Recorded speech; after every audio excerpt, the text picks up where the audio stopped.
মাননীয় অধ্যক্ষ মহোদয়,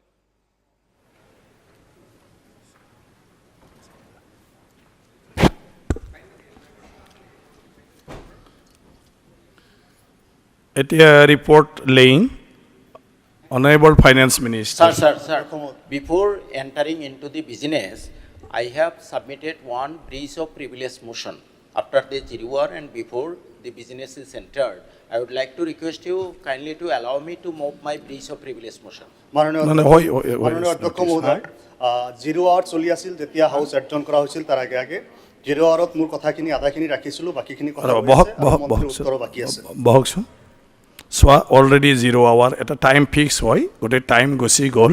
যেনেকৈ কুৱেশ্যন আৱাৰ টাইম এটা ফিক্স থাকে, টাইম গুচি গ'ল। এতিয়া আমি ডাইৰেক্টলি বাকী কাৰ্যসূচী লৈছোঁ, সেইটো মই পিছত কিবা কৰোঁ আপোনাৰটো।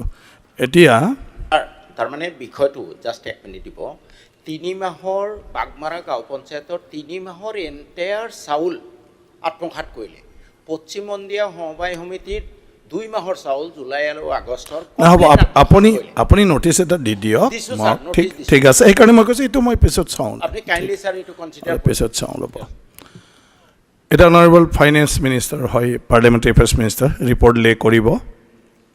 মাননীয় অধ্যক্ষ মহোদয়, মই বিত্তমন্ত্ৰী শ্ৰীমতী অজন্তা নেওগ ডাঙৰীয়ানীৰ হৈ 2021-22 চনৰ বিত্ত বিভাগৰ বাৰ্ষিক প্ৰশাসনিক প্ৰতিবেদনখন সদনত দাখিল কৰিলোঁ। Honourable minister Shri Parimal Suklabaidya. মাননীয় অধ্যক্ষ মহোদয়, মই 2017-18 বৰ্ষৰ the Assam state transport corporation government of Assam প্ৰতিবেদনখন সদনত দাখিল কৰিলোঁ। Honourable member Shri Binod Hazarika. মাননীয় অধ্যক্ষ মহোদয়, মই অসম বিধানসভাৰ চৰকাৰী আশ্বাসসমূহৰ সমিতিৰ 56তম প্ৰতিবেদনখন সদনত দাখিল কৰিলোঁ। এতিয়া the Assam backward classes commission amendment bill 2023 honourable minister Shri Piyush হাজৰিকাক মই বিধেয়কখন বিবেচনাৰ বাবে সদনত প্ৰস্তাৱ আগবঢ়াবলৈ অনুৰোধ জনালোঁ। মাননীয় অধ্যক্ষ ডাঙৰীয়া, মই আপোনাৰ অনুমতি সাপেক্ষে the Assam backward classes commission amendment bill 2023 বিধেয়কখন বিবেচনাৰ বাবে সদনক অনুৰোধ জনাইছোঁ। মই এতিয়া বিধেয়কখন বিবেচনাৰ বাবে প্ৰস্তাৱ দাঙি ধৰিলোঁ। প্ৰশ্নটো হ'ল, বিধেয়কখন বিবেচনা কৰাত সদনৰ সন্মতি আছেনে? যিসকল সদস্য সপক্ষে আছে তেখেতসকলে কওক হয়, যিসকল বিপক্ষে আছে তেখেতসকলে কওক নহয়। মই ভাবোঁ হয়ৰ সপক্ষে প্ৰস্তাৱটো গৃহীত হ'ল। 2 নং দফাত আমি এতিয়া বিধেয়কখন ক্লজ বাই ক্লজ বিবেচনা কৰিবলৈ লৈছোঁ। 2 নং দফাত মাননীয় সদস্য শ্ৰী অখিল গগৈ ডাঙৰীয়াৰ নামত এটা সংশোধনী প্ৰস্তাৱ আছে, তেখেতে এবচেণ্ট। এইটোৰ কাৰণে 2 নং দফাটো বিধেয়কখনৰ অংশ হ'ব। এতিয়া প্ৰশ্নটো হ'ল, যিসকল সদস্য সপক্ষে আছে তেখেতসকলে কওক হয়, যিসকল বিপক্ষে আছে তেখেতসকলে কওক নহয়। মই ভাবোঁ হয়ৰ সপক্ষে 2 নং দফাটো বিধেয়কখনৰ অংশ হ'ল। 3 নং দফাত মাননীয় সদস্য শ্ৰী অখিল গগৈ ডাঙৰীয়াৰ নামত এটা সংশোধনী প্ৰস্তাৱ আছে, তেখেতে এবচেণ্ট। 3 নং দফাটো বিধেয়কখনৰ অংশ হ'ব। এতিয়া প্ৰশ্নটো হ'ল, যিসকল সদস্য সপক্ষে আছে তেখেতসকলে কওক হয়, যিসকল বিপক্ষে আছে তেখেতসকলে কওক নহয়। মই ভাবোঁ হয়ৰ সপক্ষে 3 নং দফাটো বিধেয়কখনৰ অংশ হ'ল। 1 নং দফা পৰিসৰ আৰু আৰম্ভণত কোনো সংশোধনী প্ৰস্তাৱ নাই। 1 নং দফা পৰিসৰ আৰু আৰম্ভণ বিধেয়কখনৰ অংশ হ'ব। এতিয়া প্ৰশ্নটো হ'ল, যিসকল সদস্য সপক্ষে আছে তেখেতসকলে কওক হয়, যিসকল বিপক্ষে আছে তেখেতসকলে কওক নহয়। মই ভাবোঁ হয়ৰ সপক্ষে 1 নং দফা পৰিসৰ আৰু আৰম্ভণ বিধেয়কখনৰ অংশ হ'ল। এতিয়া অনাৰেবল মিনিষ্টাৰ। মাননীয় অধ্যক্ষ মহোদয়, মই the Assam backward classes commission amendment bill 2023 বিধেয়কখন পাৰিত কৰাৰ বাবে প্ৰস্তাৱ আগবঢ়াইছোঁ। এতিয়া মই প্ৰস্তাৱটো অনুমোদনৰ বাবে সদনত দাঙি ধৰিলোঁ। প্ৰস্তাৱটো হ'ল, the Assam backward classes commission amendment bill 2023 বিধেয়কখন পাৰিত কৰা হওক। যিসকল সদস্য বিধেয়কখন সপক্ষে আছে তেখেতসকলে কওক হয়, যিসকল বিপক্ষে আছে তেখেতসকলে কওক নহয়। মই ভাবোঁ হয়ৰ সপক্ষে প্ৰস্তাৱটো গৃহীত কৰা হ'ল, বিধেয়কখন পাৰিত কৰা হ'ল। এতিয়া the Assam gratuity amendment bill 2023 মই মাননীয় মন্ত্ৰী সঞ্জয় কিষাণ ডাঙৰীয়াক বিধেয়কখন বিবেচনাৰ বাবে প্ৰস্তাৱ আগবঢ়াবলৈ অনুৰোধ জনালোঁ। অধ্যক্ষ মহোদয়, মই আপোনাৰ অনুমতি সাপেক্ষে the Assam gratuity amendment bill 2023 বিধেয়কখন বিবেচনা কৰিবলৈ সদনত অনুৰোধ জনালোঁ। মই এতিয়া বিধেয়কখন বিবেচনাৰ বাবে প্ৰস্তাৱ দাঙি ধৰিলোঁ। প্ৰশ্নটো হ'ল বিধেয়কখন বিবেচনা কৰা সদনৰ সন্মতি আছেনে? যিসকল সদস্য সপক্ষে আছে তেখেতসকলে কওক হয়, যিসকল বিপক্ষে আছে তেখেতসকলে কওক নহয়। মই ভাবোঁ হয়ৰ সপক্ষে প্ৰস্তাৱটো গৃহীত হ'ল। এতিয়া বিধেয়কখন ক্লজ বাই ক্লজ বিবেচনাৰ বাবে লোৱা হ'ল। 2 নং দফাত মাননীয় সদস্য শ্ৰী অখিল গগৈ ডাঙৰীয়াৰ নামত 2টা সংশোধনী প্ৰস্তাৱ আছে, তেখেতে এবচেণ্ট। এইটোৰ কাৰণে 2 নং দফাটো বিধেয়কখনৰ অংশ হ'ব। এতিয়া প্ৰশ্নটো হ'ল যিসকল সদস্য সপক্ষে আছে তেখেতসকলে কওক হয়, যিসকল বিপক্ষে আছে তেখেতসকলে কওক নহয়। মই ভাবোঁ হয়ৰ সপক্ষে 2 নং দফাটো বিধেয়কখনৰ অংশ হ'ল। 3 নং দফাত মাননীয় সদস্য শ্ৰী হাফিজ বছিৰ আহমেদ ডাঙৰীয়া আৰু তেখেতৰ সহযোগীসকলৰ নামত এটা আৰু শ্ৰী অখিল গগৈ ডাঙৰীয়াৰ নামত এটা মুঠ 2টা সংশোধনী প্ৰস্তাৱ আছে।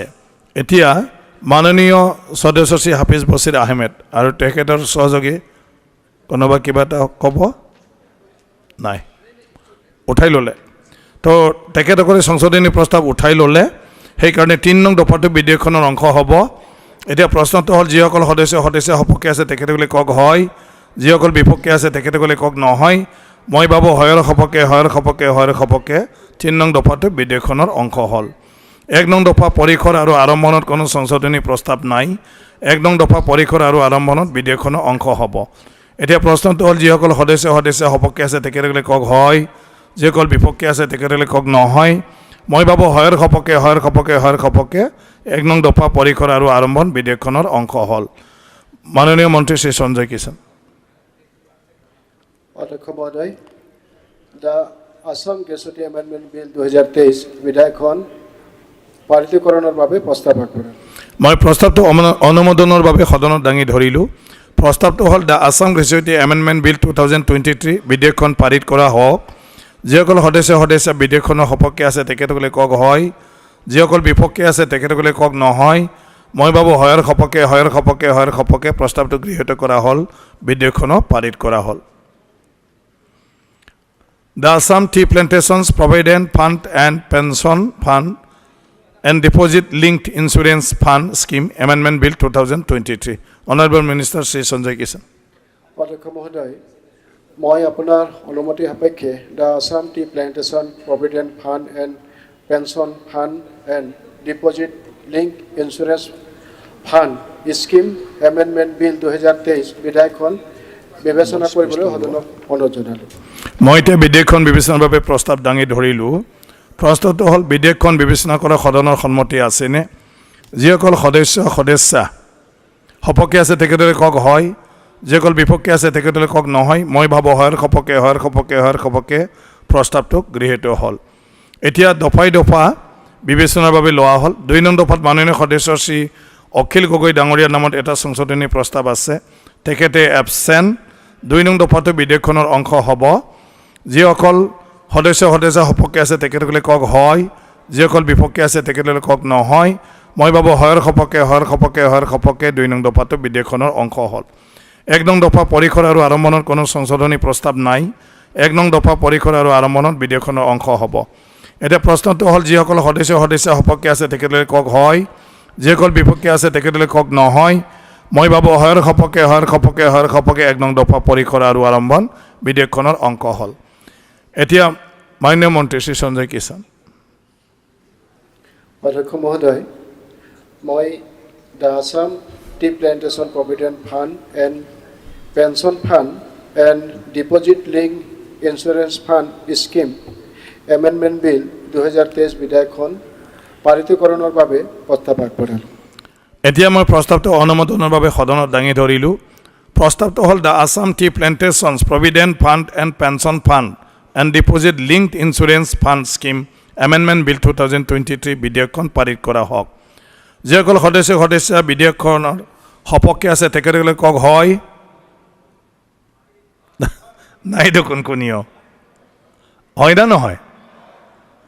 যিসকল বিপক্ষে আছে তেখেতলোকক নহয় মই ভাবোঁ হয়ৰ খপকে প্ৰস্তাৱটো গৃহীত কৰা হ'ল বিধেয়কখন পাৰিত কৰা হ'ল এতিয়া দ্য আছাম ৰিফিলিং বিল 2023 ৰাজভৱনৰ পৰা এটা বাণী আছে বাণীটো হ'ল under the provision of article 2073 of the constitution of India I Gulabson Kataria, Governor of Assam, recommended the Assam Repealing Bill 2023 be taken into consideration by the Assam Legislative Assembly. Honorable Minister, Dr. Ronos Pegu. মাননীয় অধ্যক্ষ মহোদয় মই আপোনাৰ অনুমতি সাপেক্ষে the Assam repealing বিল 2023 বিধেয়কখন বিবেচনা কৰিবলৈ সদনক অনুৰোধ জনাইছোঁ মই এতিয়া বিধেয়কখন বিবেচনাৰ বাবে প্ৰস্তাৱ দাঙি ধৰিলোঁ প্ৰশ্নটো হ'ল বিধেয়কখন বিবেচনা কৰা সদনৰ সন্মতি আছেনে যিসকল সদস্য সপক্ষে আছে তেখেতসকলে কওক হয় যিসকল বিপক্ষে আছে তেখেতসকলে কওক নহয় মই ভাবোঁ হয়ৰ সপক্ষে প্ৰস্তাৱটো গৃহীত হ'ল এতিয়া দফাই দফা বিবেচনাৰ বাবে লোৱা হ'ল এতিয়া বিধেয়কখনৰ 2 নং দফাত সংশোধনী প্ৰস্তাৱ নাই 2 নং দফাটো বিধেয়কখনৰ অংশ হ'ব এতিয়া প্ৰশ্নটো হ'ল যিসকল সদস্য সপক্ষে আছে তেখেতসকলে কওক হয় যিসকল বিপক্ষে আছে তেখেতসকলে কওক নহয় মই ভাবোঁ হয়ৰ সপক্ষে 2 নং দফাটো বিধেয়কখনৰ অংশ হ'ল 3 নং দফাত মাননীয় সদস্য শ্ৰী দেৱব্ৰত শইকীয়া ডাঙৰীয়া আৰু তেখেতৰ সহযোগীসকলৰ নামত এটা সংশোধনী প্ৰস্তাৱ আছে তেখেতসকলে এবচেণ্ট সেয়েহে 3 নং দফাটো বিধেয়কখনৰ অংশ হ'ব এতিয়া প্ৰশ্নটো হ'ল যিসকল সদস্য সপক্ষে আছে তেখেতসকলে কওক হয় যিসকল বিপক্ষে আছে তেখেতসকলে কওক নহয় মই ভাবোঁ হয়ৰ সপক্ষে 3 নং দফাটো বিধেয়কখনৰ অংশ হ'ল 4 নং দফাত সংশোধনী প্ৰস্তাৱ নাই 4 নং দফাটো বিধেয়কখনৰ অংশ হ'ব এতিয়া প্ৰশ্নটো হ'ল যিসকল সদস্য সপক্ষে আছে তেখেতসকলে কওক হয় যিসকল বিপক্ষে আছে তেখেতসকলে কওক নহয় মই ভাবোঁ হয়ৰ সপক্ষে 4 নং দফাটো বিধেয়কখনৰ অংশ হ'ল 1 নং দফা পৰিসৰ আৰু আৰম্ভণত কোনো সংশোধনী প্ৰস্তাৱ নাই 1 নং দফা পৰিসৰ আৰু আৰম্ভণ বিধেয়কখনৰ অংশ হ'ব এতিয়া প্ৰশ্নটো হ'ল যিসকল সদস্য সপক্ষে আছে তেখেতসকলে কওক হয় যিসকল বিপক্ষে আছে তেখেতসকলে কওক নহয় মই ভাবোঁ হয়ৰ সপক্ষে 1 নং দফা পৰিসৰ আৰু আৰম্ভণ বিধেয়কখনৰ অংশ হ'ল অনাৰেবল মিনিষ্টাৰ মাননীয় অধ্যক্ষ মহোদয় মই দ্য আছাম ৰিপিলিং বিল 2023 বিধেয়কখন পাৰিতকৰণৰ বাবে প্ৰস্তাৱ আগবঢ়াইছোঁ এতিয়া মই প্ৰস্তাৱটো অনুমোদনৰ বাবে সদনত দাঙি ধৰিলোঁ প্ৰস্তাৱটো হ'ল দ্য আছাম ৰিপিলিং বিল 2023 বিধেয়কখন পাৰিত কৰা হওক যিসকল সদস্য বিধেয়কখনৰ সপক্ষে আছে তেখেতসকলে কওক হয় যিসকল বিপক্ষে আছে তেখেতসকলে কওক নহয় মই ভাবোঁ হয়ৰ সপক্ষে প্ৰস্তাৱটো গৃহীত কৰা হ'ল বিধেয়কখনক পাৰিত কৰা হ'ল এতিয়া ঘোষণা আছে যোৱা 11 ছেপ্টেম্বৰ 2023 তাৰিখৰ সংসদীয় পৰিক্ৰমা মন্ত্ৰী মহোদয়ৰ সদনত প্ৰস্তাৱ মৰ্মে গঠন কৰিবলগীয়া 5খন সমিতিৰ ফলাফল একাধিক্ৰমে মই ঘোষণা কৰিবলৈ লৈছোঁ চৰকাৰী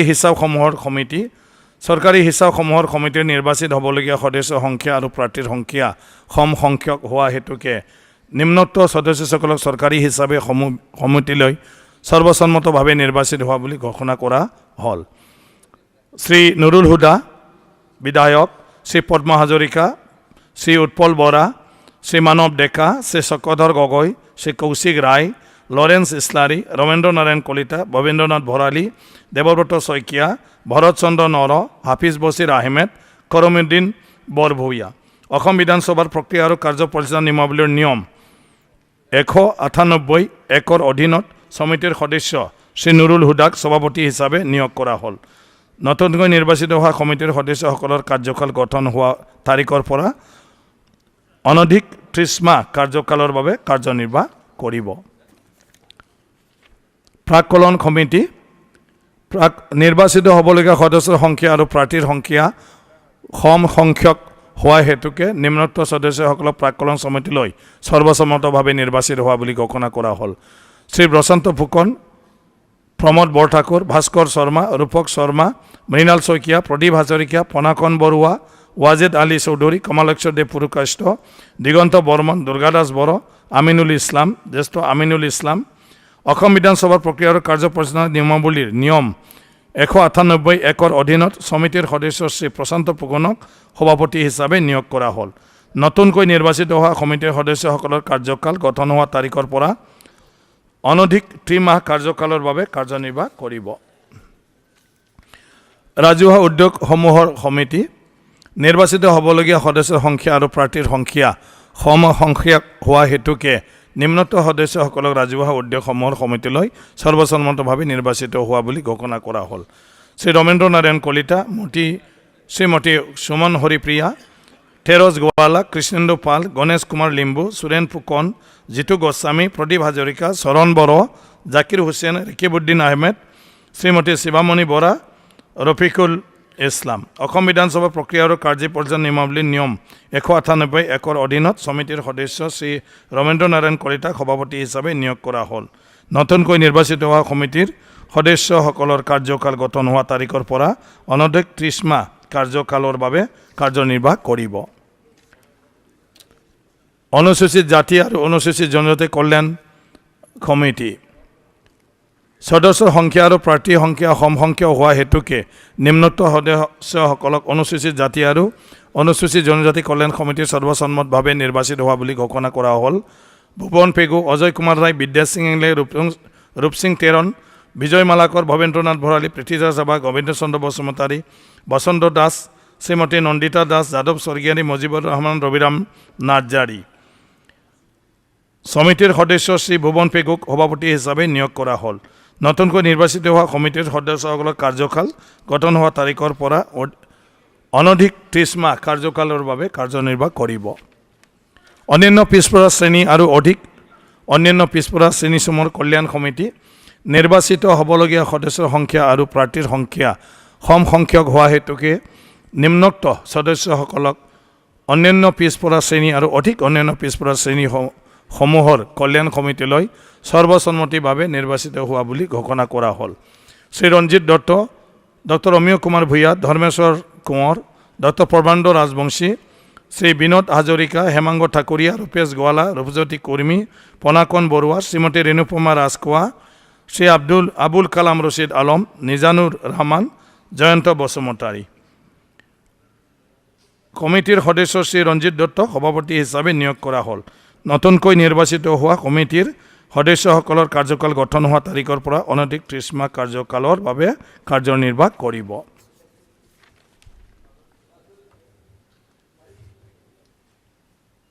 সন্মানীয় সদন, যোৱা 11 ছেপ্টেম্বৰ তাৰিখে আৰম্ভ হোৱা শৰৎকালীন অধিৱেশনৰ 5দিনীয়া কাৰ্যসূচীৰ 3 দিন চৰকাৰী কাৰ্যসূচী আৰু 2 দিন বেচৰকাৰী কাৰ্যসূচীৰে সম্পন্ন হোৱাৰ পিছত আজি সামৰণি পৰিল। এই অধিৱেশনৰ কালছোৱাত 26খন গুৰুত্বপূৰ্ণ বিধেয়ক পাৰিত হোৱাৰ লগতে এখন বেচৰকাৰী বিধেয়ক সদনত উত্থাপন কৰি আলোচনা কৰা হয়। বিধানসভাৰ নিয়মাৱলীৰ বিভিন্ন প্ৰক্ৰিয়াৰ জৰিয়তে ৰাজ্যখনৰ জ্বলন্ত সমস্যাসমূহকে ধৰি ভালেমান গুৰুত্বপূৰ্ণ বিষয়ৰ ওপৰত আলোচনা কৰা হয়। এইবাৰ অধিৱেশনৰ সদনত কাৰ্যসূচী স্থগিত ৰাখি বিৰোধী পক্ষই সভাস্থগিত প্ৰস্তাৱযোগে উত্থাপন কৰা ৰাজ্যত বিদ্যুতৰ নাটনি সম্পৰ্কীয় বিষয়তো আলোচনা কৰা হয়। এইবাৰ নৱনিৰ্মিত স্থায়ী বিধানসভাৰ ভৱনত প্ৰথমবাৰৰ বাবে এক পূৰ্ণাংগ অধিৱেশন অনুষ্ঠিত কৰিব পৰাটো এক উল্লেখযোগ্য দিশ। বিধানসভা চৌহদত জাতিৰ পিতা মহাত্মা গান্ধীৰ প্ৰতিমূৰ্তি উন্মোচনেৰে প্ৰথম দিনৰ অধিৱেশন আৰম্ভ কৰাটো আমাৰ বাবে এক পৰম সৌভাগ্যৰ বিষয়। লগতে আমাৰ নতুন ভৱনৰ সভা বঢ়োৱা #আছামৰ এই অধিৱেশনৰ কালছোৱাত শুভ উদ্বোধন কৰা হয়। এই অধিৱেশন সমাপনৰ মুহূৰ্তত সদনৰ কাম কাজ সুকলমে পৰিচালনা কৰাৰ ক্ষেত্ৰত আগবঢ়োৱা সহযোগিতাৰ বাবে মাননীয় মুখ্যমন্ত্ৰীকে প্ৰমুখ কৰি মন্ত্ৰী পৰিষদৰ সকলো মাননীয় সদস্য, বিধানসভাৰ মাননীয় উপাধ্যক্ষ, বিৰোধী দলৰ দলপতিকে ধৰি সদনৰ সকলো মাননীয় সদস্যলৈ মোৰ আন্তৰিক ধন্যবাদ জ্ঞাপন কৰিলোঁ। সদশেষত বিধানসভা অধিৱেশনৰ লগত জড়িত প্ৰচাৰ মাধ্যমৰ বন্ধুসকল, চৰকাৰী বিষয়া কৰ্মচাৰী, বিধানসভা সচিবালয়ৰ প্ৰধান সচিব তথা সমূহ বিষয়া কৰ্মচাৰীকে আদি কৰি সকলো পক্ষলৈকে মোৰ আন্তৰিক ধন্যবাদ জ্ঞাপন কৰি কৰম পূজা, শ্ৰীমন্ত শংকৰদেৱ জন্মোৎসৱ আৰু আগন্তুক কাতি বিহু আৰু শাৰদীয় দুৰ্গা পূজাৰ আন্তৰিক শুভেচ্ছা জ্ঞাপন কৰি মোৰ বক্তব্যৰ সামৰণি মাৰিলোঁ। ধন্যবাদ। The House adjourned, signed I.